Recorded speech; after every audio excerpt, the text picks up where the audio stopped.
So if you have a shelf exam coming up for your clinical rotations, in this video we'll talk about exactly how to study for them. Let's get into it. Alright guys, welcome to the MD Journey, a channel completely dedicated to help you succeed on your medical journey, but doing it with less stress. My name is Lakshman, an internal medicine physician and resident in training, and I've been making videos and podcast episodes just like this one to help you on your journey. So if you're new here, definitely consider hitting that like and subscribe button down below. And if you're listening to the TMJ show on the podcast, then go ahead and definitely consider hitting that subscribe button as well as leaving a review on iTunes. But today I really want to talk about a simple and very effective approach for studying for your shelf exams, which when you start your clinical rotations can be very overwhelming. And it's not hard to understand why. Whenever you start a new clinical rotation, it's basically like learning a new language. And in the midst of trying to figure out all the clinical knowledge and be impressive on your presentations, you're also forced to study for an exam that you know is going to come at the very end. And so it's very natural for a third or fourth year medical student to be very stressed, but in this video I really want to give you a very simple kind of approach that works for most of the students that I worked with. Now, the first thing I'll tell you that really will be a game changer is really sticking to one resource. One thing I find that a lot of students who come to me for advice is which resource and how should I use this combination? But really, I would probably ask you to just choose one. And what you choose is really up to you. If you're looking for some guidance or direction, depending on what rotation you're on, then definitely I recommend checking out some of the blog posts that we have on mdjourney.com. And I'll also link down below a few of the videos that we also have where I tell you the top resources to use for very specific rotations. Once you figure out your favorite resource, depending on your preferred style of learning, I recommend that you only commit to that one. And doing this really helps simplify the amount of pages or videos you have to do depending on what resource you use. That way you can really focus on number two, which is to focus on your practice questions from day number one. And so similar to having one resource, I also recommend you have just one question bank that you use. Most people for their clinical rotations and their shelf exams tend to use UWORLD. And there are rotations here and there that have kind of their own preferred question bank. For example, for OB-GYN, you may use the UWIS question bank, which also does a really good job. But once you figure out the question bank you want to use, make sure that plus your resource are really the only thing you're using. Now, before I tell you how to use these resources, in case I forget, definitely check out some of the resources down below in the podcast or in the video. Two resources like our Crushing Clinicals course that breaks down every single rotation that you'll have as a third and fourth year medical student,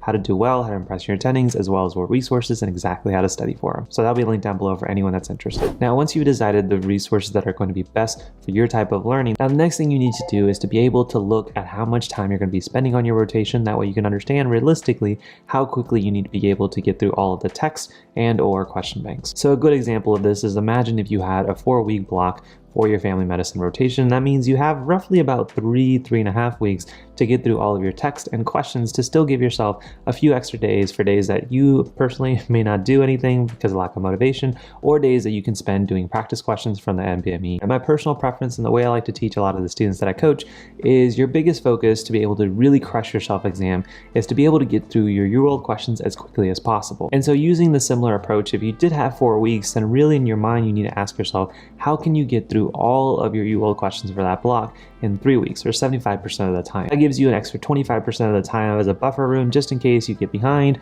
or you can actually start using to review your weaknesses as well as the questions you've missed. Now, using the 75% rule will give you an extra buffer to be able to review kind of on that last week or last 2 weeks to study. So if you're using a 4-week rotation, you have 3 weeks, or if you're using an 8-week rotation, you have 6 weeks. But now the next question is, how many questions should you be doing from your UWorld or your question bank? Now, the best way to do this is once you understand roughly how many weeks represents 75% of your rotation, you want to ask how many days off per week do you want to give yourself, as well as are there any days where you just want to give as buffer in case you're lazy and not motivated, or a rotation just happens to have a very long day, like a call day on surgery or internal medicine. Now, if that number comes out to, let's just say 40 questions per day, that doesn't mean you necessarily have to do 40 questions every single day. In fact, you can say there's going to be some days that I'm going to be very busy and 40 questions are going to be pretty hard to pull off. But other days I'm going to be able to get it, and maybe I'll have 1 day off per week where I may be able to do more. So you can actually kind of mess around with the amount of questions you have to do on a daily basis as long as your average roughly reaches 40 questions. And that's my very simplified way of giving yourself a very target goal of how many questions you have to do from your question bank every day. And if you're using another text or video resource to be able to help you for that rotation in the shelf exam, the same principle applies. Count the amount of chapters or topics that you want to be able to cover, and then basically divide it by how many days you want to give yourself to read before giving yourself of that final kind of stretch to review on your weaknesses, review missed questions that you did on your UWORLD, as well as doing practice questions from the NBME. So using this approach, regardless of what rotation you're on, you should be able to kind of create a sample schedule. But again, if you do want kind of more help on a step-by-step basis for all of your rotations, then go ahead and check out some of the blog posts as well as the Crushing Clinicals. Now, my final pro tip before we end this episode is really understand what the goal of your learning phase for that first 75% will be. It's not about necessarily getting the highest average on your UWORLD during the practice question sessions. It's actually about making the mistakes and doing the learning as quickly as possible. I find in my experience that a lot of students who will come up to me will spend an excess amount of time reading or watching the videos, and then equally amount of time, doing the practice questions and saying, well, there's no way I can do 40 questions in a day. It just takes me too long to review them, to answer the questions. And as I kind of dive into it a little bit more, I realized that they're actually kind of dealing the practice questions as if they were going to take the real thing that day. And honestly, that's not how I recommend doing it at all. Instead, I recommend looking at every single question as an opportunity to basically add a little bit of a nugget, patterns of questions, of topics that you need to know for the final thing. And the best thing you can do is to be able to get that piece of information, that nugget for your final test, your shelf exam, as quickly as possible. And instead, what I recommend doing is to be able to give yourself a timer, especially when you're doing practice questions, and your goal should be, how can I quickly answer this question? Even if I get it wrong, how can I quickly get to the explanations and the patterns I should recognize in the clinical vignette? So then ideally, the next time I see this on another future question or on the shelf exam, I'll be able to identify them as quickly as possible. And so instead of just telling you what to do, I'm sure some of you guys are asking, how in the world does that happen? Well, a good way to do it is to look at your UWORLD practice questions, and it should give you an average of how roughly long it takes you to answer one question. Try to see if you can approach to answer every question about half the time. So if you're spending 60 to 120 seconds doing one question, saying, well, how can I do this in about 45 to 60 seconds?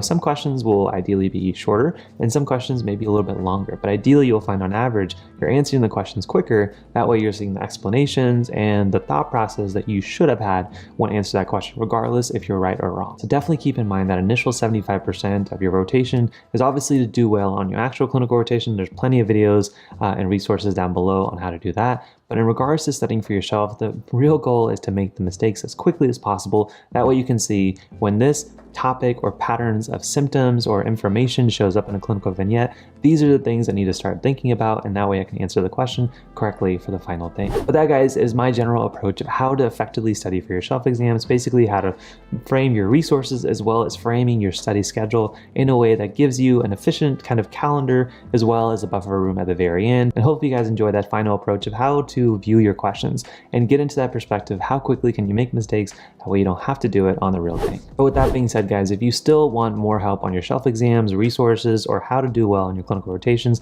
then definitely check out the Crushing Clinicals course down below. Many of my students that have gone through it have really found a game changer on how efficiently they can be, how effective they can be as students, and are able to impress the right people without giving excessive amounts of effort. And even if you don't check out the course, then definitely check out all the free resources we have down below, including some playlists for clinical rotations, as well as some of the top blog posts on how to do well on each of your clinical rotations down below on the mdjourney.com. But with that being said, guys, thank you so much for watching or listening to this episode. If you are watching on YouTube, definitely hit that like button down below. It helps support the channel, helps support me, but also tells me that you enjoy this kind of content and you want more. If you have more questions, definitely drop them down below. Hit that like and subscribe button before you leave. Thank you so much, as always, for watching this video, watching this episode. Hopefully I've been a little help to you on your journey. Thanks for being a part of mine. I'll see you guys in the next one. Peace.